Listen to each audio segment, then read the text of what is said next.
Histoire ennuyeuse.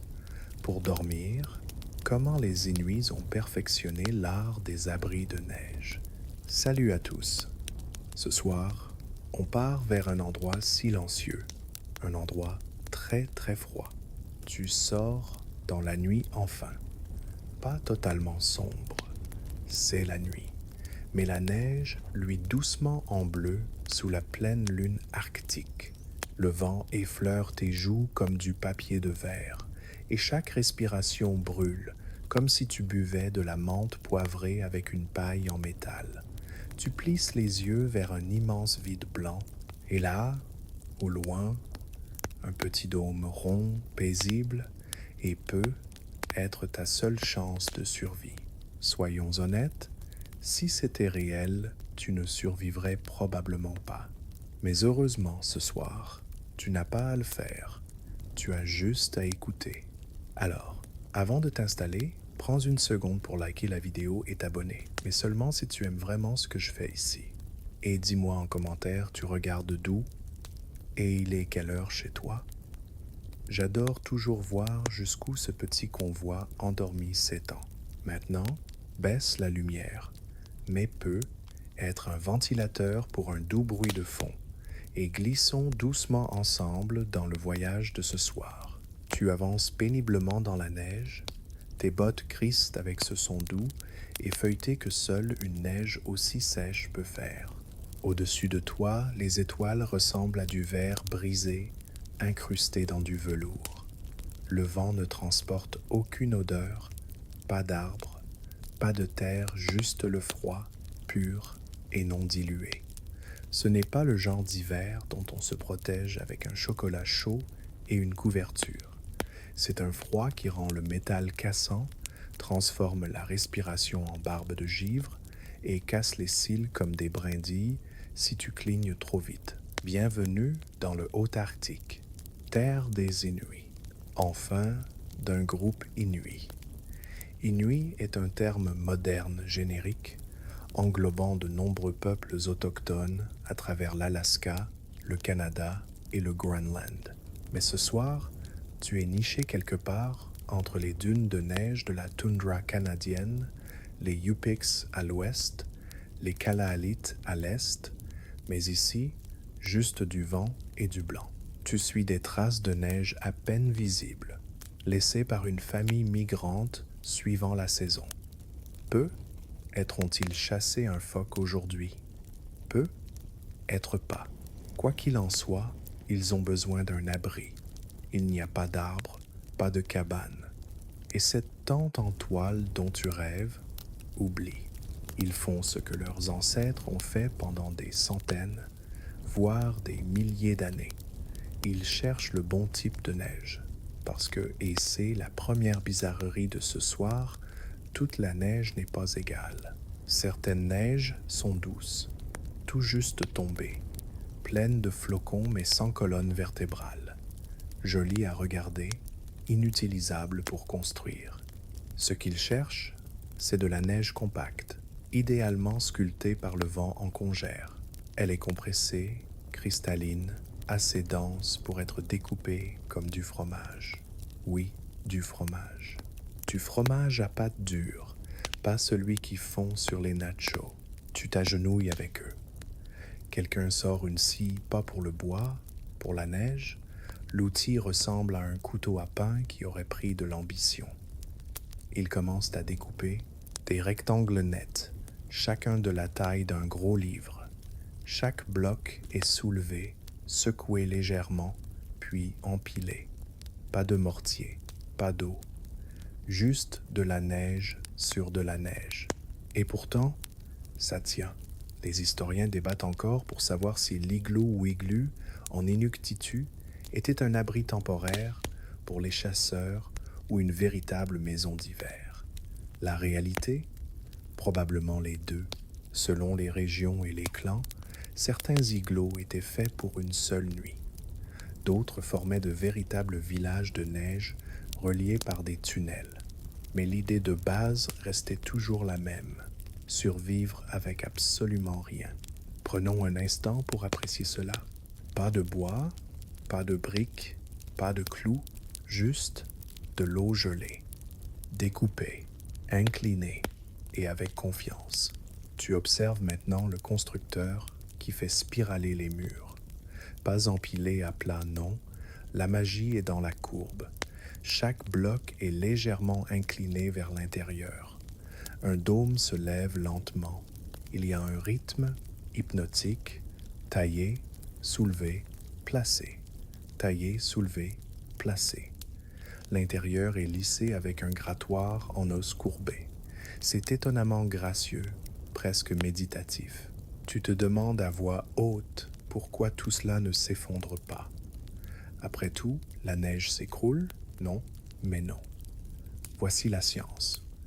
La neige, une fois tassée, devient un bon isolant. Elle piège l'air et sous forme de dôme, le poids est réparti uniformément sur toute la structure. Aucun point faible unique. Encore plus impressionnant, la chaleur corporelle à l'intérieur commence à faire fondre légèrement la surface interne. Puis, parce que la science aime le drame, elle regèle, formant une fine coque de glace qui renforce toute la structure. Comme une architecture autoréparatrice, version nature. Autrement dit, ta maison se répare pendant que tu fais la sieste. Et voici un détail amusant et un peu troublant. Certaines familles inuites avaient pour tradition de sceller l'extérieur avec de la neige fondue, comblant les fissures comme on glace un gâteau. Si un igloo brillait doucement sous la lune, cela signifiait qu'il était bien isolé et assez chaud à l'intérieur pour y vivre, voire y transpirer. Transpirer. Dans l'Arctique, mais pas encore. Tu es toujours dehors, observant, tes doigts picotent. Non loin, une équipe de chiens gémit. Le ciel au-dessus pulse de lumière verte, l'aurore glisse parmi les étoiles comme de l'encre renversée. Dans ce silence, le temps s'étire. Tu penses aux générations qui ont fait cela avant, bien avant TikTok, avant les avions, avant les cartes. Des enfants formaient des mini-igloos pour s'entraîner. Les anciens débattaient sur l'inclinaison des blocs. Et toujours, quelqu'un trébuchait dans le tunnel d'entrée et devait ramper, rouge de honte. Et voici une autre particularité. L'entrée, ce n'est pas une porte, c'est un tunnel. Généralement bas, étroit et volontairement inconfortable. Il faut se baisser, se faufiler, parfois même ramper. Pourquoi? 2 raisons. 1. La chaleur monte. Une entrée basse empêche l'air chaud de s'échapper. 2. Les ours polaires ne peuvent pas passer dans des tunnels minuscules. Et s'ils le peuvent, eh bien, disons que tes problèmes ne sont plus architecturaux. Alors tu attends. Le dernier bloc est posé une clef de voûte, taillée pour compléter le dôme. Le constructeur recule. Le vent gémit sur la plaine. Et d'une manière ou d'une autre, dans ce grand néant gelé, tu as maintenant un foyer. Il est modeste, il est temporaire, mais il fonctionne. Et tu n'y as même pas encore mis les pieds. Tu t'accroupis pour entrer dans l'igloo lentement, prudemment, car ce n'est pas un endroit où l'on entre simplement en marchant. Tu rampes dans le tunnel, les mains effleurant la neige durcie, les épaules frottant contre une courbe à la fois étrange et artisanale. Et puis tu émerges dans la pièce principale. C'est silencieux. Passum silence vide. Un silence feutré. Comme si quelqu'un avait bourré l'air de coton et baissé le volume du monde. Tout sonne différemment ici. Ta respiration est plus forte, tes pas plus doux. L'odeur est légère, de la neige sèche, minérale, un peu comme un congélateur resté ouvert trop longtemps. Et pourtant, étrangement, il fait chaud. Pas chaud comme une plage en juillet, mais assez pour retirer tes gants sans craindre de regretter immédiatement. Tu clignes des yeux. La lumière est jaune, pas électrique, pas solaire. Elle provient d'une simple lampe à huile de phoque, nichée dans une cavité taillée dans le mur. Sa flamme vacille comme un cil paresseux. Cette lampe appelée clique est l'âme de l'abri. Elle cuisine, elle réchauffe, elle éclaire, et parfois, elle raconte des histoires sans dire un mot. Tu t'assieds, ou plutôt, tu t'accroupis poliment sur une plateforme de neige surélevée. Elle est taillée juste au-dessus du niveau du sol. C'est plus chaud ici, tu te souviens? Des peaux épaisses de caribou ou de phoque y sont étendues, étonnamment douces. Quelqu'un te tend une coupe en ose, remplie d'un liquide épais, salé, fumant. Tu ne demandes pas ce que c'est, ce n'est pas l'endroit pour réclamer du lait d'avoine. Les murs s'incurvent vers l'intérieur, comme si tu étais assis dans le ventre d'une baleine de neige. Chaque surface brille d'un léger éclat glacé. C'est magnifique, pas parce que c'est sophistiqué, mais parce que ça fonctionne. Chaque courbe, chaque angle a un rôle. Il n'y a pas de décoration, pas de meubles. Et pourtant, tout a sa place. Maintenant, quelqu'un t'explique pourquoi le toit ne goûte pas. Attends, ça ne devrait pas fondre? Voici ton deuxième fait historique étrange de la soirée. Ça fond un peu, mais juste assez pour devenir solide. Cette couche interne du dôme légèrement vitrifiée par la chaleur humaine forme une croûte isolante. Et comme la source de chaleur, toi est basse et centrale, et que la neige est poreuse, la fonte ne coule pas, elle s'évapore. Lentement, le dôme respire. Les architectes modernes appelleraient ça ventilation passive. Les Inuits, eux, appellent ça vivre intelligemment. Mais voilà où le débat commence. Les historiens se disputent encore pour savoir si les grands igloos avaient des conduits de fumée intégrés ou si les gens acceptaient juste la fumée comme une partie de l'ambiance. Certains explorateurs ont décrit des cheminées faites de blocs. D'autres ont dit non, juste un tunnel d'aération. Quoi qu'il en soit, une chose était sûre. Si les chiens avaient l'air bizarre, il fallait vite aérer. Oui, les chiens, ils étaient les canaris des mines de neige. Dans les abris familiaux plus grands, les chiens étaient souvent attachés juste à l'extérieur du tunnel ou laissaient se blottir près de l'entrée. Si l'air à l'intérieur devenait vicié trop de dioxyde de carbone, dû à la lampe ou aux personnes, les chiens réagissaient en premier: halètement, agitation, reniflement des murs. Pas approuvé par la FDA, certes, mais efficace. Tu regardes autour de toi à nouveau. La disposition n'est pas aléatoire. Il y a une géométrie subtile à l'œuvre. L'espace pour dormir est d'un côté. La lampe est toujours au centre ou contre le mur du fond. Le tunnel d'entrée, sur le côté ou à l'avant, selon la direction du vent. La nourriture est stockée dans des niches taillées, qui agissent comme des réfrigérateurs. Et cette petite cuvette dans le coin, c'est les toilettes, discrètes. Ah, et voici un détail inattendu. Certains igloos avaient de la musique. Oui, du chant de gorge, des tambours, ou juste un doux fredonnement transmis entre membres de la famille dans le silence. Le dôme de neige offrait une acoustique étonnamment bonne, comme une salle de concert faite de lait gelé. Tu imagines t'allonger, enveloppé de fourrure, écoutant un chant rythmique rebondir sur les murs pendant que la tempête rugit dehors. Un battement qui fait écho à l'histoire et au cœur. C'est de la survie, mais c'est aussi de l'art. Et maintenant, quelqu'un pointe vers le haut. Un trou dans le toit? Oui. Une petite ouverture, parfois taillée volontairement, parfois formée naturellement par le tassement de la neige. Elle laisse sortir l'air chaud et humide, empêchant le dôme de devenir un sauna. Car, crois-le ou non, tu peux avoir trop chaud ici. Surtout si quelqu'un oublie d'éteindre la lampe avant de dormir. Et oui, tja arrivait. Panique à 3h du matin, avec des moufles en guise d'éventail. Tu bailles. pas par ennui, mais parce que cet espace t'y invite. L'air est sec, la lumière douce, la neige étouffée. Tu commences à sentir le temps se relâcher, comme une ceinture qu'on déboucle après le dîner. Tu jettes un regard à la lampe. Sa flamme dense, constante et discrète. Tu réalises que tu n'as pas regardé ton téléphone depuis des heures. De toute façon, il ne fonctionnerait pas ici. Le froid aurait tué la batterie en 3 minutes. Dehors, la neige continue de tomber.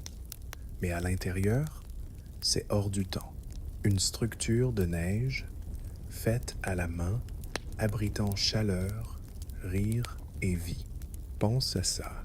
Pense à l'idée que les gens ici ne faisaient pas que survivre, ils concevaient leur survie. Ils l'ingéniaient. Ils ont adapté et affiné l'architecture de neige en une véritable tradition. Pas un coup de chance, pas une astuce de survie improvisée, mais une compétence transmise de génération en génération par la mémoire et les moufles. Et maintenant, c'est ton abri pour la nuit aussi.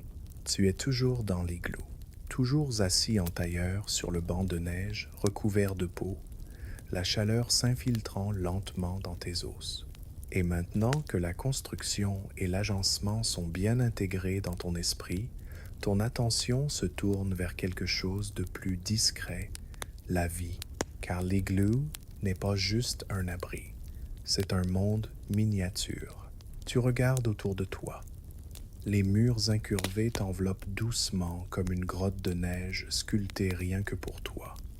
Quelque part derrière toi, un enfant rit doucement, pas fort rien ici ne leste. Mais le rire dans un igloo ressemble à un secret, comme un flocon qui chuchote une blague. Tu t'appuies sur les coudes et tu réalises que le dôme n'est pas seulement beau, il est incroyablement fonctionnel.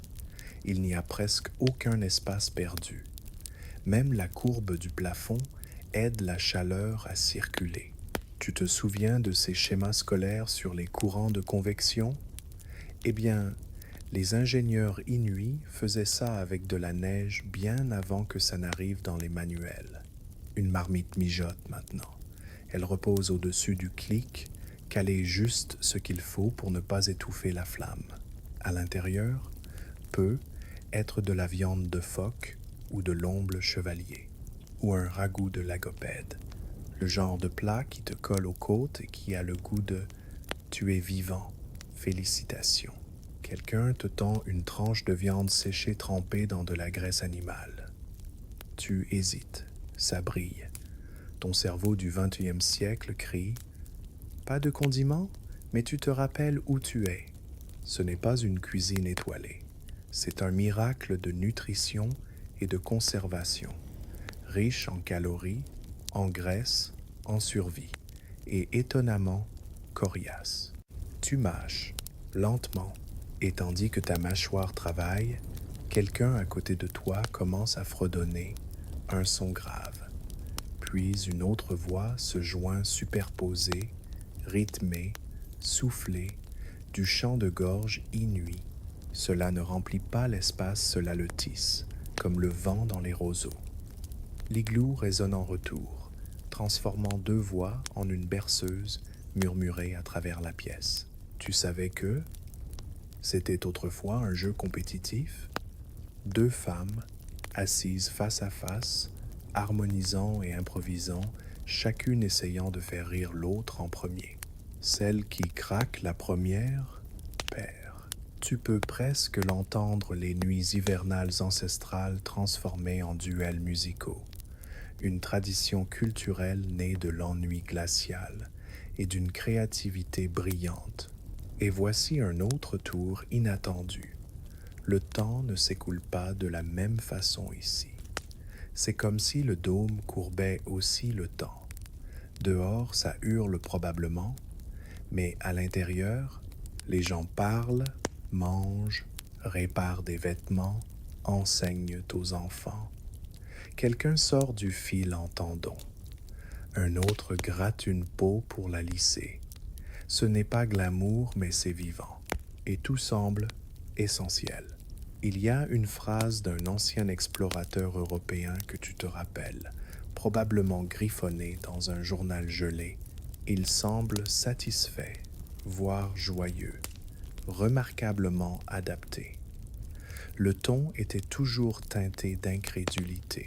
Tu comprends maintenant, ce n'est pas juste de l'adaptation, c'est l'excellence née des limites. Les historiens débattent encore pour savoir si les igloos étaient destinés à être des maisons permanentes. Certains disent oui, surtout dans les régions centrales ou de l'ouest de l'Arctique, où l'hiver dure plus longtemps qu'un enfant ne peut rester concentré. D'autres affirment qu'il s'agissait simplement de refuges de chasse, des abris à court terme construits pendant les expéditions. La vérité? Probablement les deux, car l'igloo n'a jamais été un modèle fixe.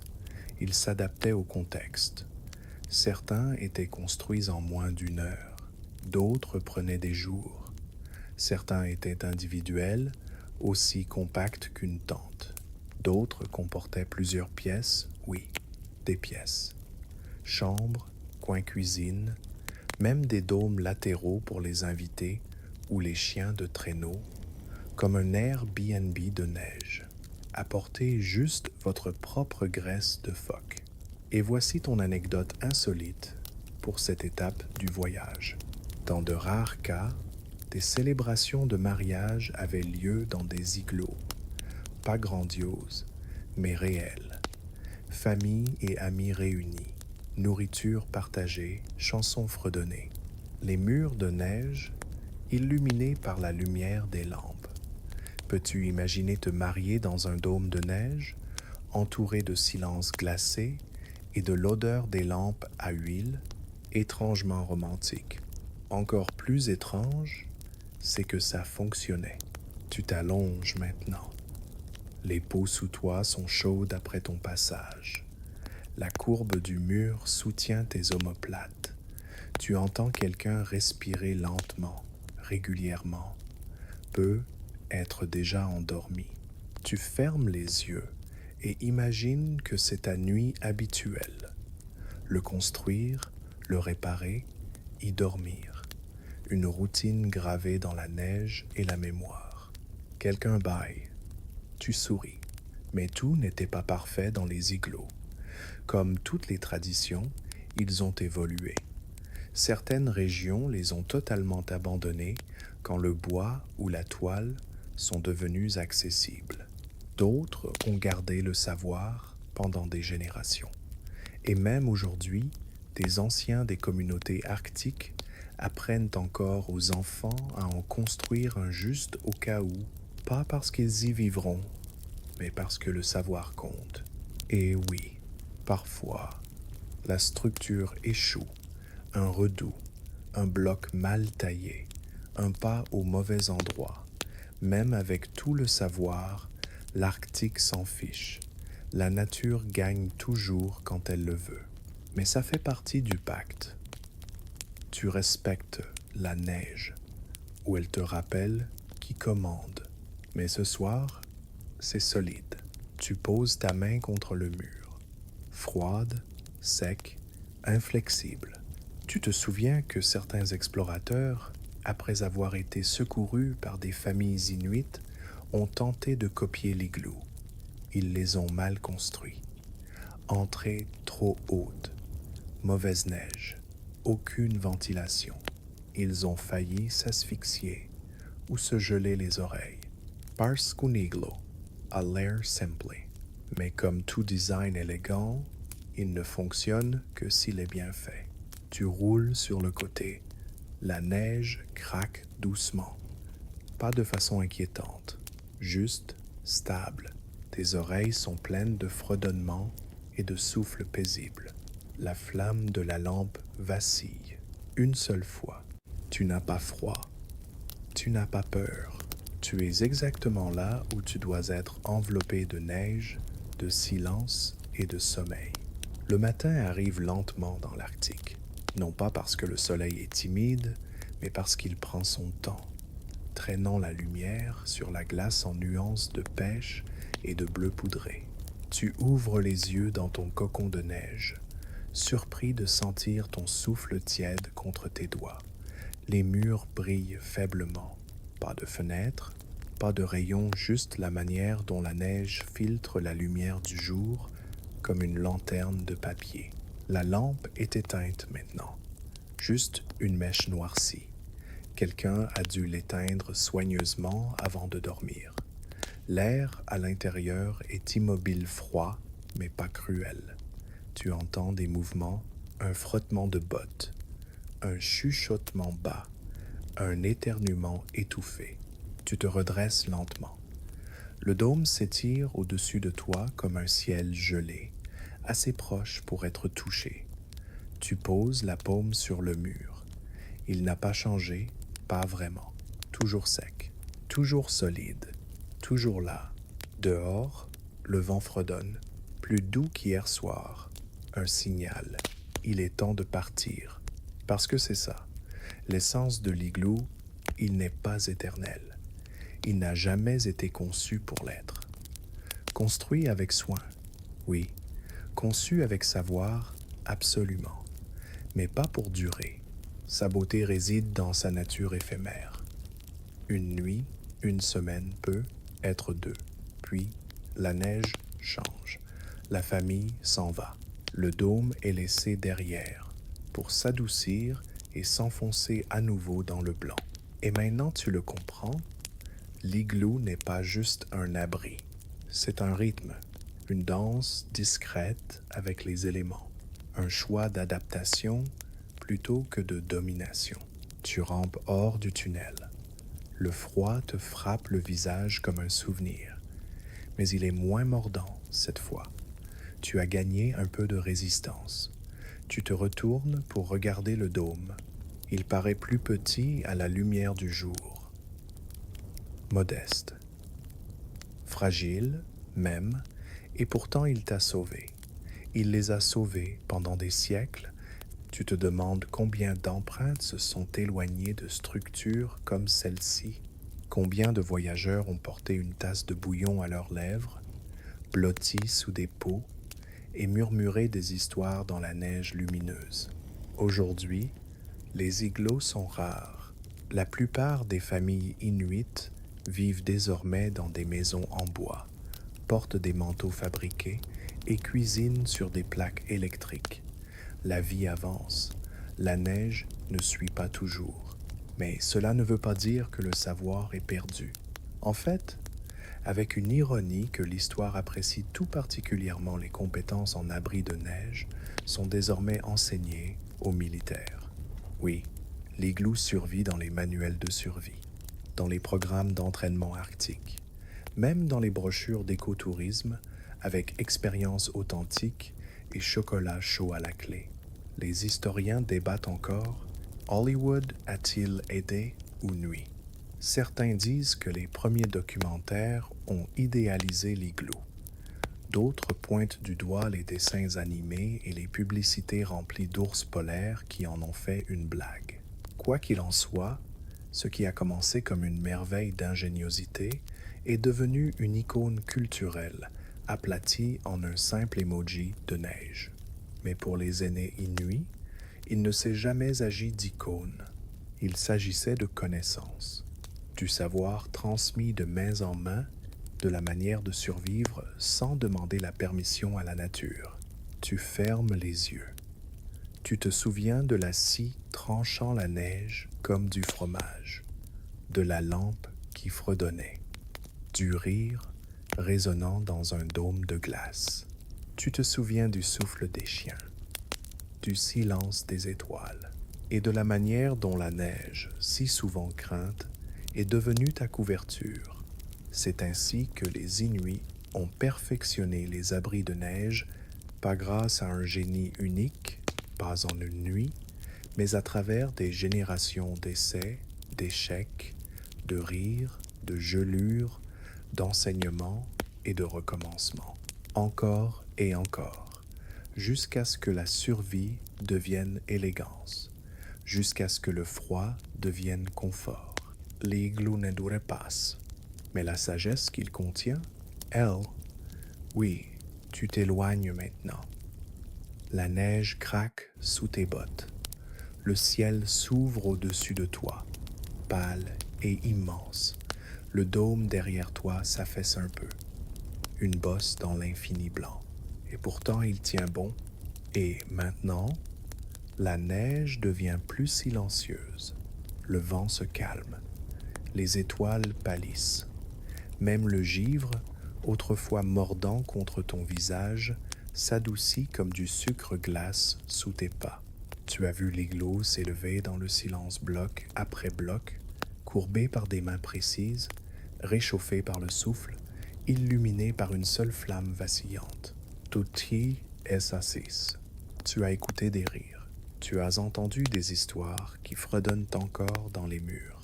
Et alors que tu t'endors maintenant, sous ta propre couverture peut, être loin de l'Arctique, tu emportes un peu de cette chaleur avec toi. Pas celle qui vient des lampes ou des pots, mais celle qui reste quand quelque chose de simple est parfaitement accompli. Quand la survie devient belle, quand une maison n'est pas faite de briques ou de bois, mais de neige, de lumière et de savoir chuchoter. Laisse ton souffle ralentir. Laisse l'air s'épaissir en silence. Revois le dôme à moitié enfoui dans la neige, luisant faiblement sous une basse lune d'hiver. Imagine la courbe au-dessus de ta tête, lisse et solide, te berçant dans le silence. Pas d'horloge, pas de câble, pas de bruit, juste l'immobilité profonde et ancestrale du Nord. Et si tu écoutes attentivement, tu peux encore l'entendre, ce rythme discret de pas dans la neige qui s'éloigne. Ce dernier souffle doux sous le dôme, ce battement régulier de la survie. Tu es en sécurité. Tuesday as Chad. Tu es chez toi. Dos bien.